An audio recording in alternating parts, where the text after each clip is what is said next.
बिस्मिल्लाहिर्रहमानिर्रहीम। मुअज़्ज़ज़ हाज़रीन और सामीन, अस्सलाम वालेकुम। आज यकम मई है। यकम मई के हवाले से उसकी मैं आपको तारीख़ बताऊंगा मुख्तसर सी, लेकिन यकम मई जो है जी, मेरी लुग़त में, मेरी अपनी लुग़त में एक ऐसा दिन है। यूँ तो वो मज़दूरों की अज़मत का छुट्टी का दिन मनाया जाता है। मे डे एक ऐसा अज़मत का दिन है जिस दिन मज़दूर फिर भी काम कर रहा होता है और महाजन आराम करता है। सरमायादार आराम करता है और मज़दूर उस दिन भी काम पे होता है जिसके नाम पे वो लेबर डे मनाया जाता है, और लेबर डे है डे ऑफ रिलैक्सिंग। और ये लेबर डे की हिस्ट्री जो मुख्तसर सी ये है कि 1886 में 1886 सन में एक वर्कर्स की कोई रैली जा रही थी। वो रैली थी इस सिलसिले में कि पहले तो अनगिनत घंटों के लिए काम करवाया जाता था। अगर 24 घंटे का दिन है तो उसमें मालिक चाहे तो 18 घंटे काम करवाए, वो चाहे तो 12 घंटे काम करवाए, वो चाहे तो 10 घंटे काम करवाए। There was no limit of time. और वर्कर के लिए ये होता था कि वर्कर हमेशा काम के लिए होता था, काम करके जाके सो जाता था, उठ के आकर काम पे आ जाता था। तो 1886 में मई का महीना था और वहाँ पर जनाब ये वर्कर्स प्रोटेस्ट कर रहे थे कि हमारा जो पर डे है वर्क आवर 8 आवर्स किया जाए, 8 घंटे का किया जाए। और उस रैली के अंदर एक ब्लास्ट हुआ और बहुत सारे लोग उसके अंदर मारे गए, शहीद हुए, उन्होंने अपनी जानें दे दी। और उसके बाद ये हुआ कि वो रैली जो और भी वो तहरीक जो थी, वो तहरीक और ज़ोर पकड़ गई। अब इससे पहले का एक और वाक़या है, वो है जी सन 1800, इधर है मेरे पास, 1872 का। इससे पहले का भी वो कनाडा के अंदर हुआ था। कनाडा के अंदर प्रिंटर्स ने स्ट्राइक की थी, प्रिंटर वर्कर्स ने स्ट्राइक की थी 1872 में। उन्होंने कहा था कि हमारा जो वर्किंग आवर है कम करके 12 घंटे होता था, कम करके 9 घंटे किया जाए। और वर्कर्स प्रोटेस्ट की और रैली जो थी सक्सेसफुल हो गई थी, और उस रैली की सक्सेस के अंदर भी इन्होंने लेबर डे मनाना शुरू कर दिया था पहले ही। 1886 का वाक़या चूँकि बहुत बड़ा था जिसमें बम ब्लास्ट हुआ था, दोनों को मिला के उन्होंने एक ज़ाती तौर पर एक दिन मुकर्रर किया। उन्होंने मुकर्रर किया कि सितंबर का पहला मंडे, एवरी सितंबर फर्स्ट मंडे उसको ये मनाएंगे। वो सितंबर के अंदर इन्होंने अपने तौर पर किया। बाकी जो पाकिस्तान के अंदर है या यूरोप के अंदर है, वो हर जगह पर 4 मई के हवाले से, क्योंकि वो वाक़या 4 मई को हुआ था, और मई के हवाले से उन्होंने आपस में बाहमी मशवरे से यकम मई का दिन रखा कि यकम मई मज़दूरों की अज़मत का दिन रखा जाएगा। तो ये वही अज़मत का दिन है जी जिस दिन महाजन छुट्टी करता है, मालिक छुट्टी करता है, मज़दूर उस दिन भी काम पे निकला होता है। आप खुद मुलाजा कर लें, यकम मई को सब मज़दूर काम पे गए होते हैं। अगर काम पे न जाएं तो उनके घर में रोटी कहाँ से आएगी उस दिन? वो तो दिहाड़ीदार मज़दूर होंगे ना ज़्यादातर। और इसी मज़दूर के ऊपर मैं भी जब पाकिस्तान में था, जर्नलिज्म करता था, तो मैंने भी बड़ा लिखा जी।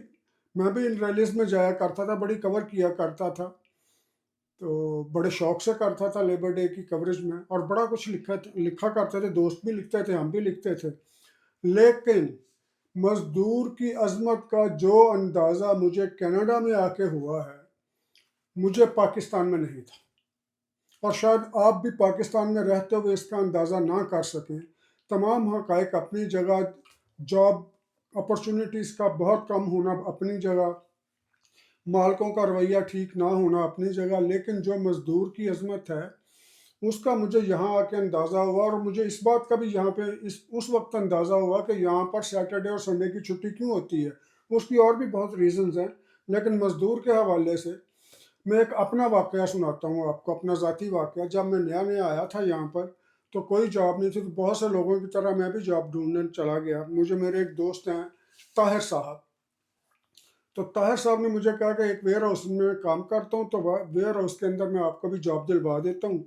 तो वो उन्होंने मुझे देखा कि एक मुनहनी सा आदमी, नाजुक सा बंदा, तो ये कहाँ पे सिर्फ मूछें भारी हैं, बाकी सारा नाजुक है, तो ये कहाँ से इतनी जॉब करेगा। उन्होंने अपने वहाँ पे वेयर हाउस में बात की मैनेजर से, तो मैनेजर साहब ने मुझे बुला लिया, उन्होंने कहा जी कि इंटरव्यू के लिए आ जाएं, और मुझे ताज साहब ने कहा कि जनाब कल इंटरव्यू पे जाना। मैं चला गया, जॉब शुरू कर लीजिए। मुख्तसर जॉब मुझे मिली थी शिपिंग एंड रिसीविंग में। मेरा ख्याल था कि मैं ना वो सारे गिना करूँगा, वो कितना माल आया कितना माल गया वेयर हाउस से।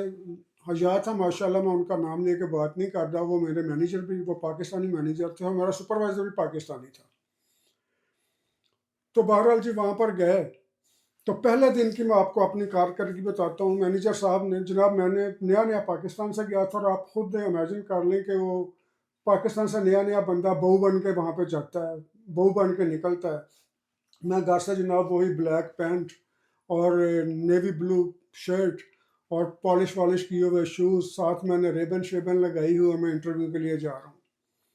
जब गया हूँ वहाँ पर इंटरव्यू हुआ, मैनेजर साहब ने अपने कमरे में बुलाया, पाकिस्तान में क्या करते थे, यहाँ क्या करना चाहते हैं, यहाँ क्यों आए हैं, क्या वजह है, तो ये जॉब क्यों करना चाहते हैं। मैंने उनको साफ साफ बता दिया कि जॉब है जी, मेरे पास तो और तो कुछ नहीं है, खर्चा पानी चलाना है घर का, तो जॉब तो करनी है जो भी मिले। उन्होंने कहा जी ये आपको पता क्या जॉब है। मैंने कहा शिपिंग एंड रिसीविंग की। उन्होंने कहा हाँ शिपिंग रिसीविंग है, लेकिन इसके साथ और भी बहुत कुछ करना पड़ता है। मैंने कहा जी मसलन क्या। वो कहते कुछ भी नहीं, जितने भी काम होते हैं सारे हम बांट के करते हैं, ऐसी कोई बात नहीं। सीढ़ियाँ उतरे, हम नीचे आ गए।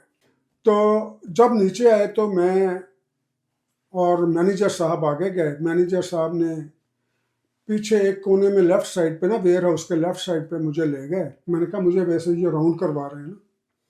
जब मुझे ले गए वेयर हाउस के लेफ्ट कॉर्नर पे, उसके बैक साइड के ऊपर, वहां से उन्होंने इतने इतने बड़े ब्रश पकड़ लिए ना, वो बड़े बड़े ब्रूम। वो मैंने सिर्फ एयरपोर्ट पर देखे थे कि एयरपोर्ट पे वो कर रहे होते हैं, सफाई कर रहे होते हैं यूं करके। तो वो मैंने वहां पे देखे थे फर्स्ट टाइम। तो अब मैंने यहाँ पे देखे हैं, उसमें उन्होंने एक ब्रूम वो खुद पकड़ लिया और एक मुझे दे दिया। मुझे कहते जी आ जाए, मैं उनके साथ साथ चल पड़ा। अब हमने जहाँ से उसकी एंट्रेंस है वहाँ से ब्रूमिंग शुरू की। उन्होंने कहा जी इस साइड पे मैं आ जाता हूँ, लेफ्ट साइड पे राइट साइड पे आप हैं, हम दोनों साथ साथ ब्रूम करते हुए एंड तक जाएंगे। वो जनाब जितना फर्श था आप साफ करते हुए यूं यूं करके, यूं यूं करके, वो था 3-4 फुट चौड़ा था इस तरह से ब्रश। तो यूं यूं करके मैं उनके साथ साथ जा रहा हूँ जनाब, वो कर रहा हूँ, सफाई कर रहा हूँ। उन्होंने सिखाने सिखाने में पूरा हॉल साफ करवा लिया। ये हो गया एक वाकया। उसके बाद जनाब मैं वहाँ पे काम करना शुरू हो गया। अच्छा, काम करने का भी एक और सुन लें, मजदूर का दिन है ना, मजदूरी की बातें होनी चाहिए। जब मैं शिपिंग एंड रिसीवर पे लगा तो मुझे उन्होंने बॉक्स ना, वो इतने इतने, कोई 20 kg का, कोई 25 kg का, उसके अंदर वो टी शर्ट्स या पता नहीं क्या था, वो आता था। मुझे तो कोई पता नहीं था इसमें क्या चीज़ें क्या नहीं। तो एक स्किड लगती थी, उसमें होते थे 36 बॉक्सेस, मेरा ख्याल है 36 होते थे। तो मुझे कहते हैं कि ये जो स्किड है ना, इसके 36 बॉक्सेस सेट करके तो ये गिन के भिजवाने हैं, इसको बॉक्स कम ना हो इनमें। मैंने कहा ठीक है। अब मैं स्किड को काउंट कर रहा हूँ, 1 2 3 4 5 6, एक तरफ से गिनता हूँ तो 36 हो जाते हैं। अब मैं दूसरी तरफ से जाकर गिनता हूँ तो 35 हो जाते हैं। और मैं ये 35-36 के चक्कर में रहा। तो मैनेजर मुझे देख रहे थे, वो मुझे कहने लगे कि आपको इसका इजी सोल्यूशन बताऊं कि गिनने का। मैंने कहा जी। कह रहे ये सारे बॉक्सेस नीचे उतारें, नीचे उतार के एक एक रखें फिर, और आप 36 पूरे कर लें। वो मैंने सारे उतारे, फिर वो रखे, और वो मैंने 36 पूरे कर लिए। ये थी मेरी शिपिंग एंड रिसीविंग। और उसके बाद मैं यही काम करता रहा। बॉक्सेस आते, बॉक्सेस स्किड रखनी, स्किड पर चढ़ाने, स्किड से उतारने, बाद ट्रक में लोड करवाने, सारा कुछ करना। ये यहाँ की शिपिंग एंड रिसीविंग की मजदूरी थी, ये मजदूरी करता था।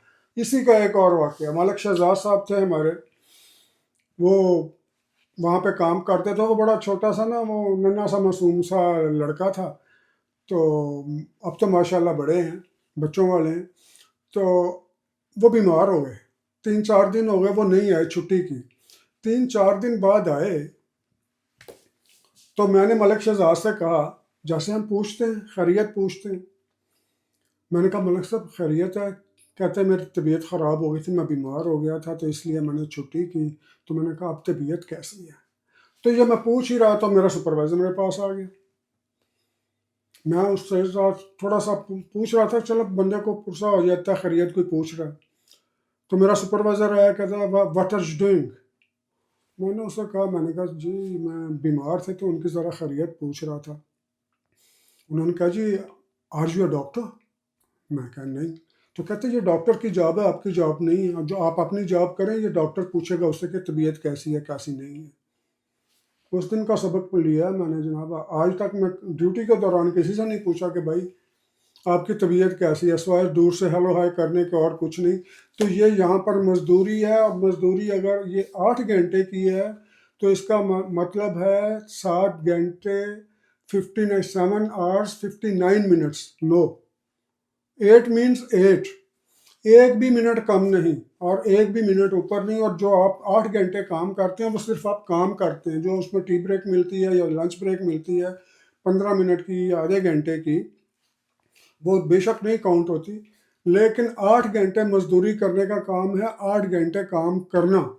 और फिर जब आप घर जाते हैं और फिर जाके लेटते हैं, मेरे साथ भी यही हुआ, सबके साथ यही होता होगा। मैं अपने उन दोस्तों को बताना चाहता हूँ, वो पाकिस्तान के अंदर है ख़ास तौर पर, कि यहाँ पर मजदूरी का काम मुसलसल मजदूरी है। जिस तरह रोबोट कर रहा होता है ना, वो कर रहा है कर रहा है कर रहा है कर रहा है, उसने वही करते जाना है।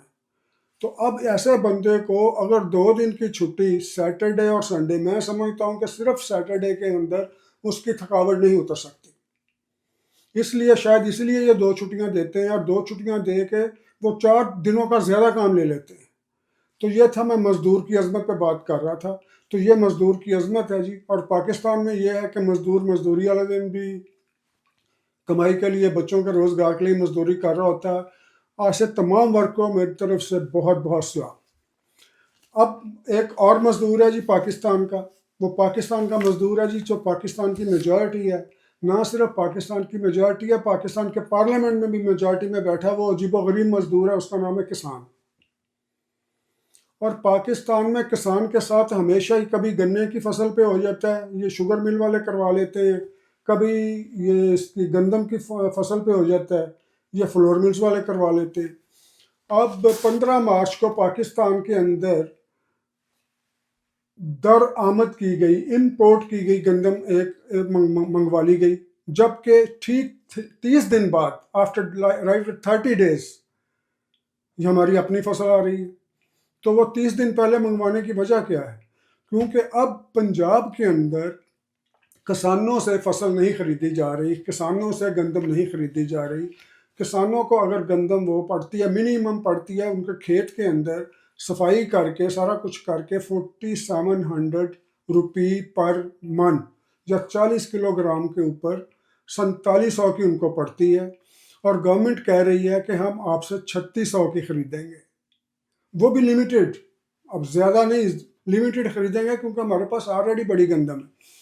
हमें नहीं पता, या मुझे नहीं पता कि पुरानी हुकूमत ने किया, पुरानी ने भी किया, तो इन्हीं की वो एक हुकूमत थी, इन्हीं की टाइप की एक हुकूमत की, इन्हीं लोगों की एक हुकूमत थी। उसका फैसला गलत था या इनका फैसला गलत है, इसका खमियाजा किसान क्यों भुगते? वो किसान जो 12 महीने वेट करता है फसल लगाने के बाद कि मई के अंदर मेरी फसल पकेगी, मैं बेटी की शादी करूंगा, मई के अंदर मेरी फसल पकेगी, मैं बच्चे की पढ़ाई के कर्जे उतारूंगा, मई के अंदर मेरी फसल पकेगी, मेरी फसल बिकेगी, मैं घर अपनी जो छत गिरने वाली है वो उसकी छत नहीं दिलवाऊंगा। उस बेचारे की साजिश ज़्यादती क्यों की जाती है? अगर आपकी पॉलिसी में गलती है, अपनी पॉलिसी की गलती को दूर करें। और मैं समझता हूँ कि मियाँ नवाज शरीफ साहब, मियाँ शहबाज शरीफ साहब, और बिलखसूस मरीम नवाज शरीफ साहबा, आप इन मज़दूरों के लिए, जो किसान जिन्हें कहा जाता है, उनके ऊपर भी थोड़ा सा गौर कीजिए। और किसी की गलत पॉलिसी को, हमें नहीं पता आपको पता है कि नहीं पता, ये बेनिफिट आखिरकार ये फ्लोर मिल्स वालों को मिलने हैं। जब यहाँ पर गंदम अगले साल को नहीं बीजेगा, कोई नहीं बीजेगा, उन्हें पता है कि हमारी फसल इन्होंने खरीदनी नहीं, फिर इस मुल्क में फिर कहत आएगा, फिर कहेंगे जी हम एग्रीकल्चरल कंट्री और हमारे मुल्क के अंदर ही गंदम नहीं हो रही। जब गंदम पैदा करते हैं उस वक्त नहीं आप खरीद रहे, तो फिर मैं तो गंदम की वो सोइंग करना बंद कर दूंगा, कोई भी नहीं करेगा। मेरी जगह आप होंगे, आप भी नहीं करेंगे। उसकी इन्वेस्टमेंट है, उसकी फार्मर की इन्वेस्टमेंट है, उसको कम से कम उसके पैसे ही लौटा दीजिए जो उसके खर्च आ रहे हैं उस ज़मीन के ऊपर। तो मरियम नवाज शरीफ साहबा से, क्योंकि आप चीफ मिनिस्टर हैं पंजाब की, यकीनन आपको उन मसाइल का भी सामना होगा, गर्चे कि आप किसान ख़ानदान से नहीं हैं, लेकिन मज़दूर तो मज़दूर है, आप एक मज़दूर दादा की पोती है और हम भी मज़दूर लोग हैं, हम मज़दूरों का भी ख्याल कीजिए। इसके साथ ही मुझे इजाज़त दीजिए, इंशाअल्लाह अगले ब्लॉग में हाज़िर होंगे। अल्लाह हाफ़िज़।